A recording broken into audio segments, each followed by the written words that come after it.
quite the day at Timoniun, the Timoniun sale. Um, Obviously, I went over a little bit what just the sheer number of horses. I said I'd get 3 or 4. We're at 6. I think we're pretty much all done. There's not a whole lot left. I did not get a New York Pacer yet. I did promise our clients we'd get one. We had a number of clients that were asking if we have the horse sold before I buy it. Theoretically, I'll bid on a horse tomorrow, but there's not much left for us. A lot of horses we liked. A lot of horses I was the underbidder on, or I was underbidder on a lot of horses, but helped the bidding along on quite a few. A number of you had forwarded numbers. A lot of our clients, whether it be Mike in Ottawa looking for an Ontario Pacer, I'll get to that in a minute, or whether it be some of our international clients. And we did pick up a client in Germany, which means we're now in 13 countries, I believe. I don't know if we had a German. I'm just taking this wristband off. Don't know if we had a German citizen yet. It doesn't really matter. 13, 12 countries. Who cares? Just a fantastic day. Now, I want to explain to you how the Timoniun sale took place. Aside from all the other sales and everything all year, what went into looking at the Timoniun sale. I was very quiet going into the sale because I knew I wanted to make a splash. I knew that we had everything in our 42 horses at the farm that we needed. We didn't really need any other horses. We had a number of clients every year that say, why don't we just get, I know you don't really buy into buying a horse with lots of pedigree or that might go for 6 figures because you don't think there's a way out if things don't go good, but everything's a gamble. And, if we bought a good horse, and put it in the care of the stable, what would that look like, hopefully? Well, every year it would be different. And we've never, ever got one. I bid. If you guys have been with us long enough, I've tried 3, 4 years to buy a fairly expensive horse. It just didn't happen. I'm not known for my uber patience, but I wasn't going to overpay, and I waited. You can ask the people that are here at the sale. When 3 Point Blue Chip was going into the ring, I disappeared. I snuck away. Because I really thought that this was a $300,000 horse. I did. Especially look at what was going on. I don't know why the prices stayed high in 2020 when everybody struggled. I guess in society, a lot of people struggled. Think if you're a restaurant owner, somebody in that industry, in the customer service sector. Wow, it's tough. Yet horse racing, I don't think I've ever seen a stronger sales year in my life than this year. It was truly incredible. So going into the sale, I didn't know what would happen. I thought the bottom would have to financially fall out of horse racing at some point, but it didn't. And people said, well, the prices weren't like Lexington. To be quite frank, this sale was not like Lexington. People weren't just out throwing money away. They were buying horses that had exceptional pedigree. Now, when you look at the landscape, Harrisburg historically has been strong, but this year, when you had to enter into the sales, people just wanted to get their horses sold as quickly as possible, I think, and because of that, you ended up with an abundance of depth in the Lexington sale. London, although it was way up, not shocking. You get people that can't get across the border. Some of them wouldn't have gone across anyway, but many of them can't get across the border, and they waited and spent their Canadian money in Canada. Is it shocking the sale was up? Not after what I saw take place in Ohio and Lexington. It's not shocking. But Harrisburg was a different animal. Timoniun was a different animal. The tent falling down, terrible weather the first 2 days. Yeah, the prices were skewed. They weren't as strong. The sale is down. But I think it's down because there were spots in the sale where there just weren't great horses. There was horses selling on day one that were never day one Harrisburg horses before. That's just the way it is. And as I said, that's not a detriment. Congratulations and a job well done pulling the sale off. The people at the Harrisburg sale, Harrisburg sale, Timoniun sale, whatnot, deserve commended. There was a lot of horses that sold this week and that are still selling that wouldn't have had a venue to be sold if it wasn't for these people. So, my hat's off to them for sure for pulling it out. When it came to the stable, as I said, I was here to buy horses. I wasn't here just to find value. We found value all year where it was unlikely when you look back at the sales and what we ended up with and what we paid for them.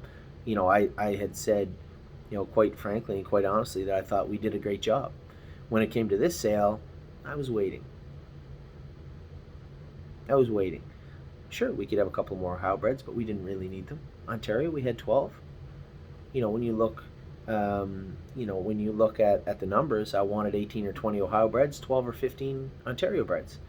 Ended up with 12, 13 now Ontario breds, 16 Ohio breds.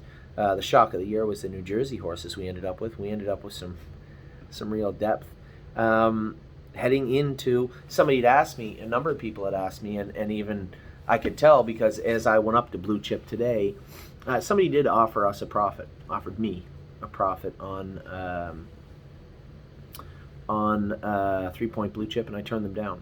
It's not that I have a lot of money or any money, but at the same time, what 3-point Blue Chip did for our barn was worth way more than the profit was going to be. What he represented for the stable, theoretically and potentially, was much more than we could have had. Two of the three top horses we bought, we were offered profits on to sell them back.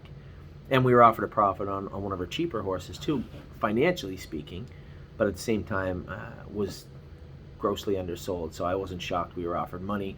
A lot of people have asked, Anthony, 182, tricks up his sleeve, why are the shares locked? Well, the shares were locked because we had an offer to buy the horse privately during the sale, an offer that I wanted to talk to my new partners about, one that I didn't know if I wanted or not, but I am going to send that email out here when I'm done this video, engage what their interest level is. It's not a huge profit, but at the same time, it's a profit. Do we want another Trixton? We certainly got one I wanted at the end of the sale. Do we want this colt? Geez, he's a good-looking colt, really good-looking colt. First foal out of a full sister to Royalty for Life. It's pretty hard not to be interested in what we bought in that horse for $7,000.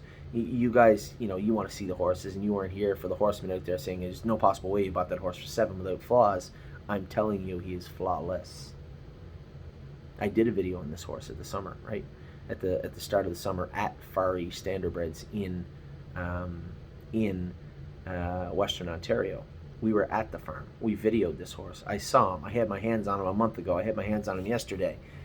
The people that were breeding, were selling this horse had said, hey, don't forget about the Trixton. And really, I really wasn't in the mood, to be honest. We had bought 3-point Blue Chip, right? We had bought the full sister to Crystal Fashion. Should get that horse's name right. One, Will to Win Hanover.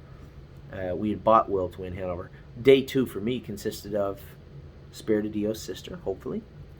A couple others that I was very interested in. Now, a couple of horses I really wanted. One horse that I wanted really in particular today was a Heston Blue Chip out of a sister to Chancy Lady.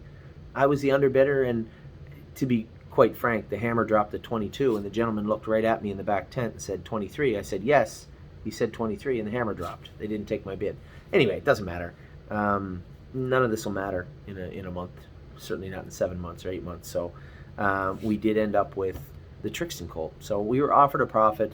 I haven't sent the email out. I will to our clients and say, listen, this is the offer. This is what we're looking at. It's not a terrible amount of money, terribly great amount of money, but at the same time, he hasn't even been loaded on a truck yet. So it's a question for my partners and myself.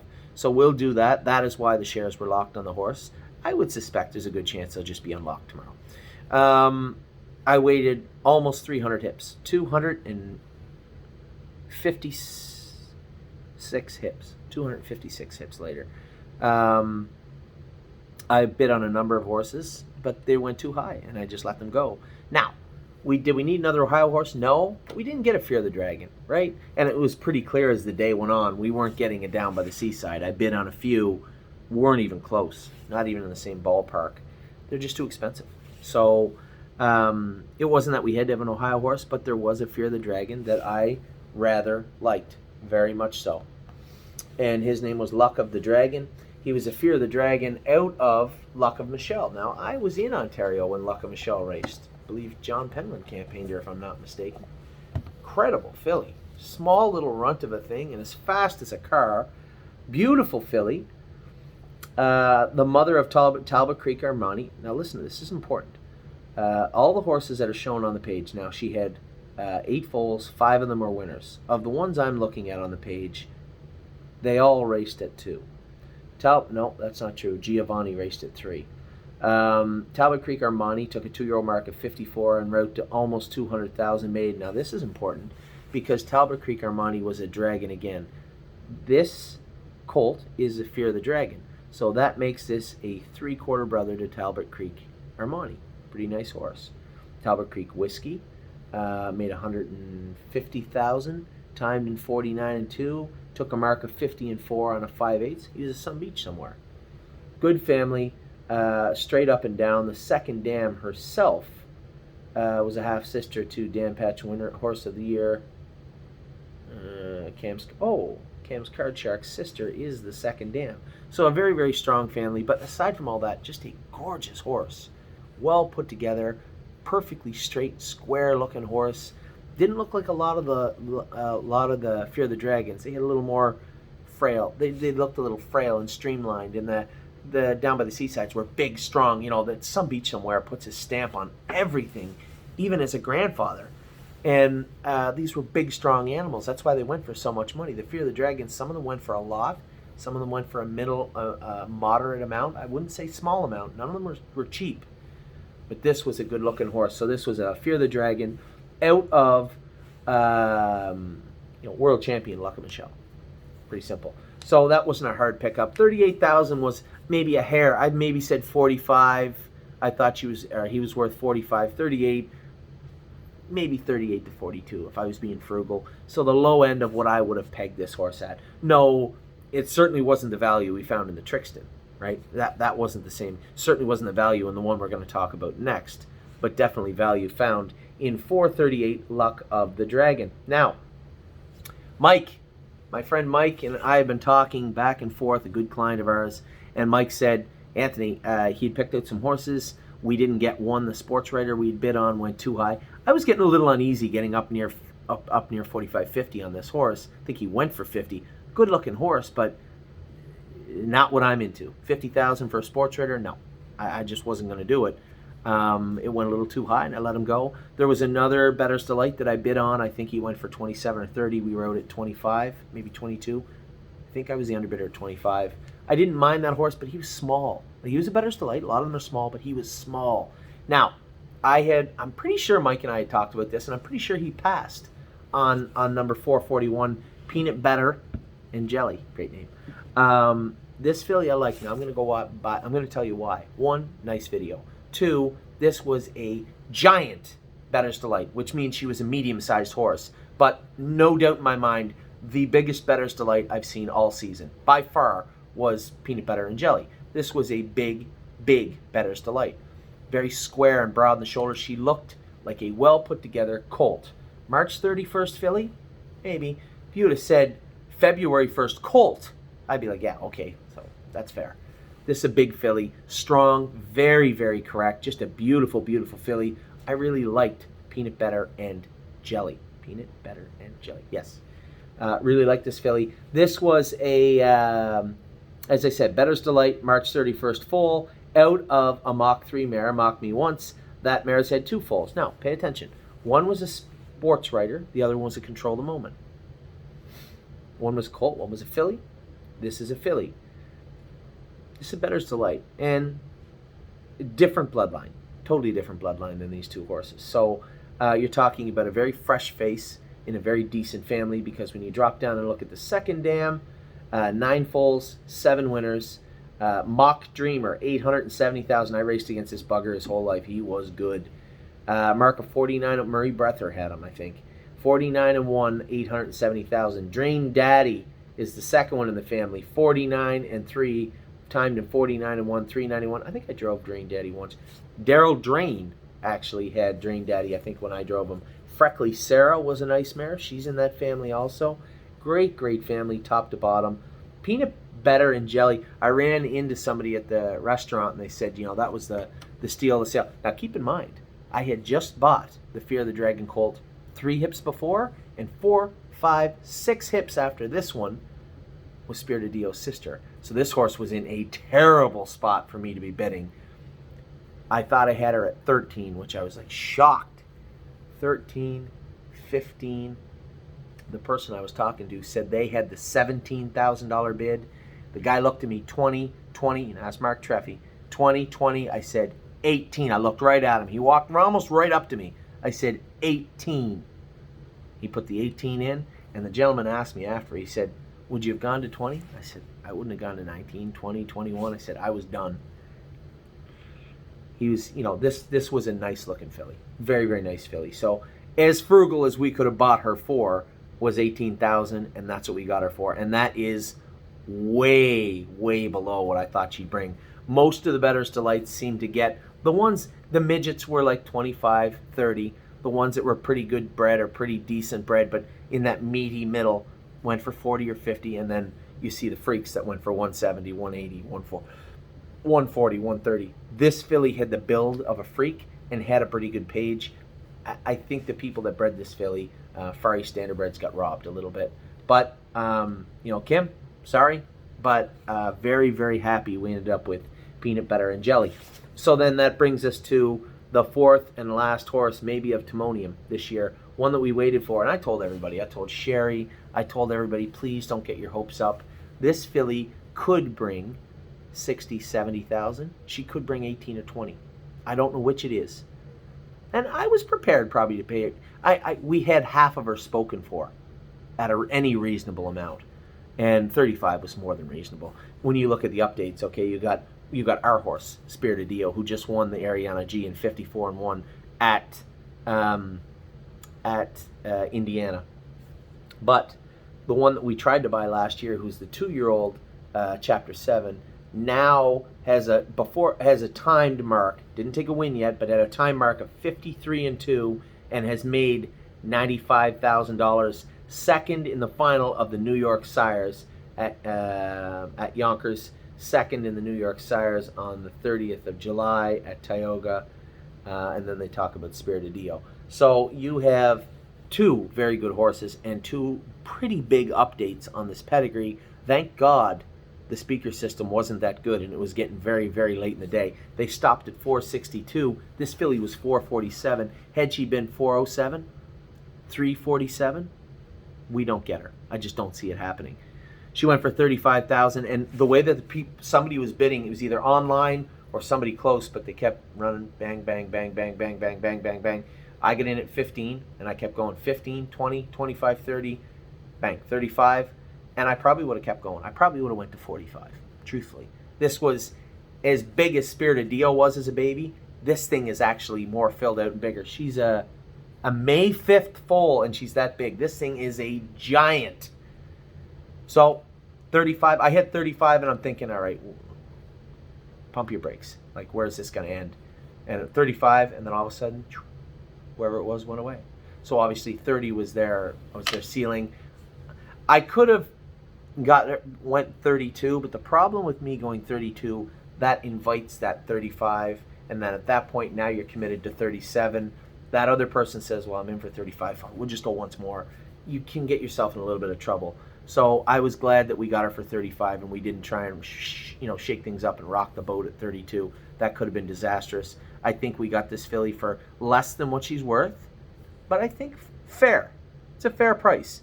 It was over 3 times more than I paid for her sister. Her sister and her youngest brother, or her just older brother, are both very, very good horses. Anybody that's watched Spirited Dio all summer, really her entire life, knows that she's a very, very good filly. And I don't really, to be honest, know much about the colt, but he sacked away $95,000. Kind of got to like him, right?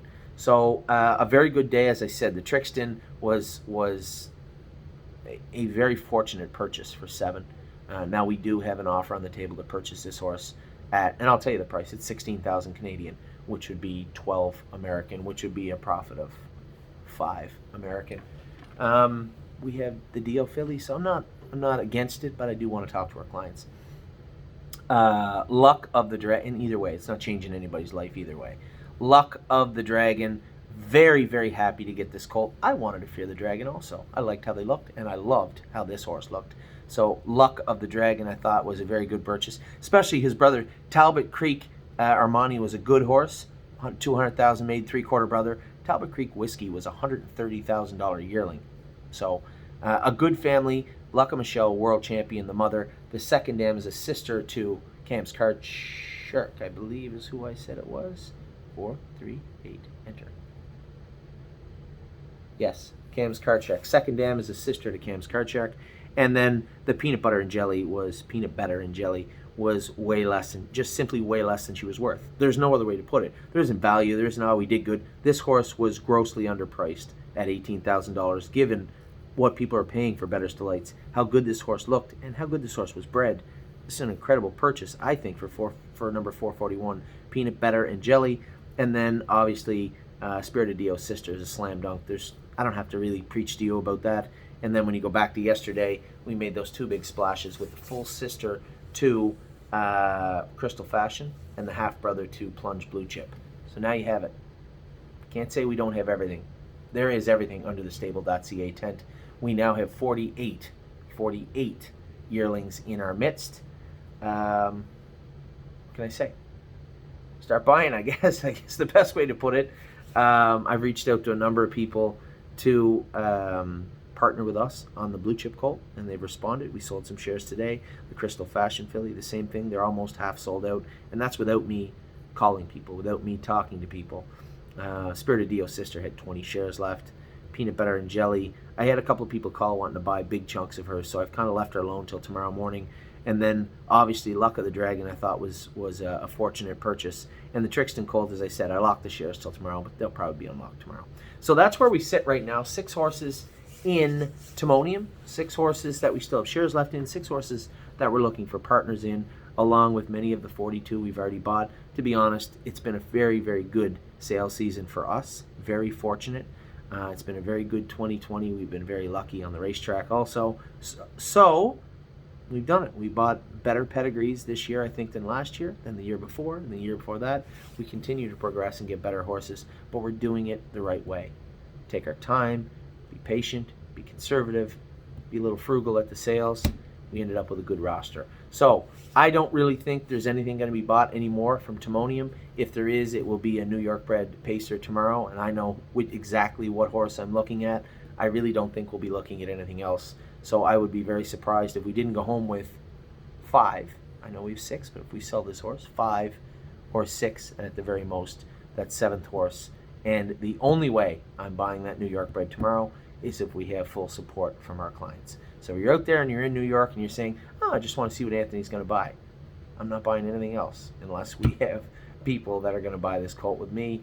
You want to know who it is? Drop me a line. I'll be happy to tell you. The price point on that colt is around $22,000. He is a Huntsville. He is gorgeous, and he's related to a horse we have. We'll talk to you guys soon. I hope you all had fun watching and following along today, and you've all had a great week. Again, a very fortunate and very methodical sale, I believe. First time I've gone to a sale like this in a while, not looking for what we always look for was value. Now, we found value in the ones I bought, but we found really good horses. So, take care. I will talk to you soon. That's it, possibly for the entire sale. Take care.